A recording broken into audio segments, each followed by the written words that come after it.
khata. Hivyo hivyo kwenye kuvaa mavazi, tutakiwa tufuate utaratibu wa Mtume sallallahu alaihi wasallam katika kuvaa vile alivyofanya au vile alivyoelekeza. Kwa haitafaa kuvaa nguo ya hariri kwa sababu kuna makatazo. Haifai kuvaa nguo ya hariri kwa wanaume, haifai kuvaa dhahabu kwa wanaume, haifai katika mavazi wanaume kujifananisha na wanawake, kwa maana wakavaa mavazi ya kike ambayo watu wametaarafu katika miji kwamba haya ya kike. Hivyo hivyo haifai kwa wanawake kuvaa mavazi ya kiume. Kwa hiyo haitafaa kwa wewe kuvaa vidani, kuvaa vipuli, kuvaa bangili, kwa sababu hayo ni mavazi ya wanawake. Na hivyo hivyo wanawake hawaruhusiwi kujifananisha na wanaume. Haifai kwa mwanamume kuvaa dhahabu, iwe ni pete au bangili au vinginevyo, haifai, ni haramu.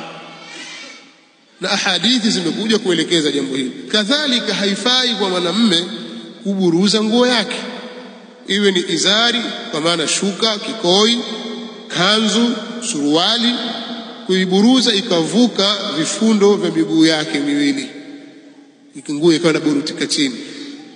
Hilo halifai kwa mafunzo ya Mtume sallallahu alaihi wasallam. Na mtu akasema, wajua Waarabu kule kwao kuna tifutifu kushinda huko kwetu. Huko kuna tope nyingine kama kinyesi. Wapita mahali tope lilikuwa pale, labda mvua au vitu gani, tope kweli kweli.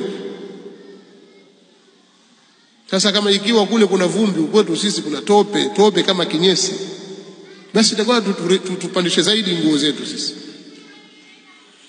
Lakini sio hilo, pale pana mafunzo ya Mtume sallallahu alaihi wasallam, sio masala ya Waarabu. Kwa hiyo kuna al-iqtida'u bir-rasuli sallallahu alaihi wasallam fi ma shara'a, katika yale aliyoyaweka katika sheria, kumfuata Mtume sallallahu alaihi wasallam katika yale ambayo ameweka kuwa haya ni sheria.